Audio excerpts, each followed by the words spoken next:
On the night of December 20th, 1968, the road outside Vallejo, California, was quiet in the way only back roads can be. No traffic, no witnesses, no reason to expect danger. David Faraday and Betty Lou Jensen had parked their car near Lake Herman Road, a familiar spot for teenagers who wanted privacy and the illusion of safety. They never saw the man approach. What followed would become one of the most infamous unsolved crime stories in American history. Not because of how much evidence existed, but because of how little of it ever made sense. The Zodiac Killer did not simply murder. He performed. He wrote letters. He taunted police. He demanded attention, then vanished whenever the spotlight grew too bright. And decades later, the most disturbing question remains unanswered. Was the Zodiac one man, or a myth built from coincidence, corruption, and fear? The shootings near Lake Herman Road were fast, brutal, and confusing. Jensen managed to run, but she collapsed only yards away. Faraday was found near the car. There were no robbery attempts, no sexual assault, no clear motive, just silence. 6 months later, on July 4, 1969, Independence Day, the killer struck again. Darlene Ferrin and Michael Mageau were parked in Blue Rock Springs Park when a man approached their car. He left, returned, and opened fire.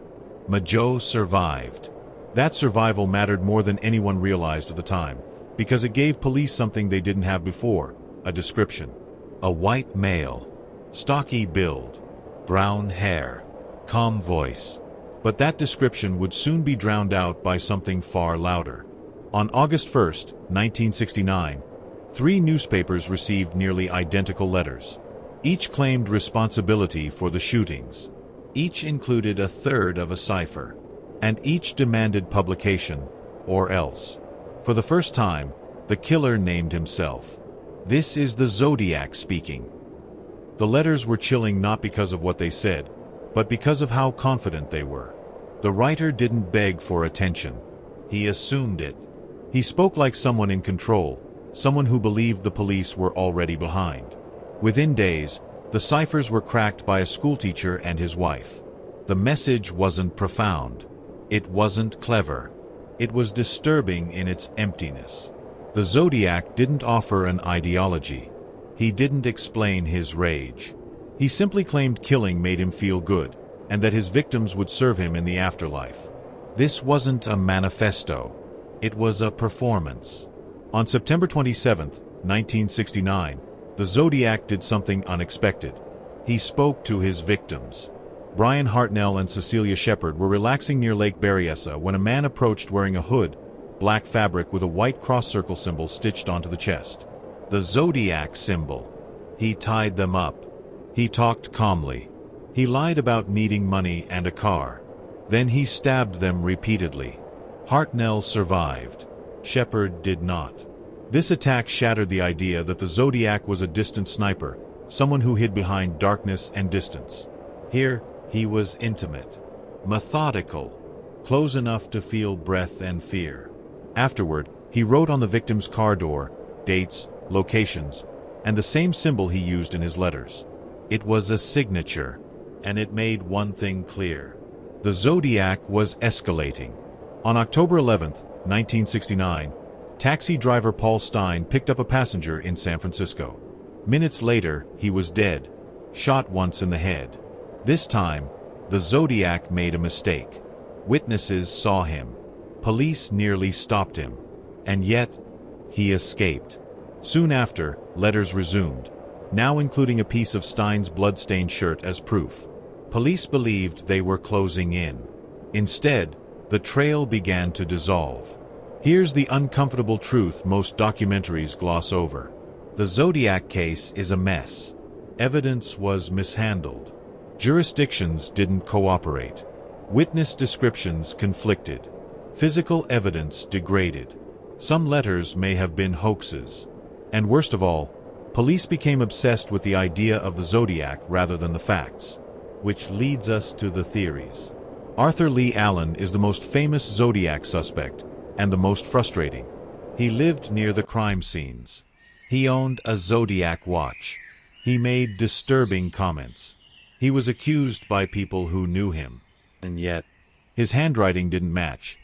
His DNA didn't match. His fingerprints didn't match.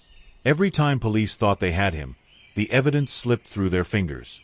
So why does his name persist? Because investigators wanted him to be the Zodiac. And wanting something badly enough can blind even trained professionals. Some criminologists argue the Zodiac wasn't one person at all. The shootings, the stabbings, the close-range execution, the letters, the methods changed, the tone shifted, the mistakes varied. What if Zodiac was a mask worn by more than one person, or copied by someone seeking attention after the first crimes? It would explain the inconsistencies. It would also explain why the case never fully comes together.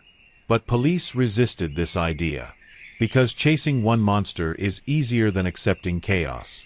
Here's a darker possibility. What if the Zodiac cared less about killing and more about control? The letters humiliated police, terrified communities, turned newspapers into accomplices. Each cipher delayed justice. Each threat shifted resources. Some experts believe the Zodiac stopped killing long before he stopped writing, that the murders were only a means to an end, and that end was power. The Zodiac became famous. The victims did not. Betty Lou Jensen, David Faraday, Darlene Ferrin, Cecilia Shepard, Paul Stein. Their families lived with unanswered questions, while the killer became a pop culture myth. Every theory, every suspect, every new break reopened wounds. And still, no justice. In recent years, amateur investigators have claimed breakthroughs using DNA and genealogy. Names have surfaced. Headlines have flared. And then, nothing. Because the truth is this. Some mysteries don't end with a reveal. Some end with silence. With files closed due to time, not truth. The Zodiac Killer may be dead or alive or never exactly who we think he was. But the damage remains. Not because we don't know his name, but because we remember it. The Zodiac case isn't just about an unsolved killer. It's about media obsession, investigative failure, victims overshadowed by spectacle, and how fear can outlive facts. The Zodiac wanted to be remembered. The real tragedy is that he succeeded.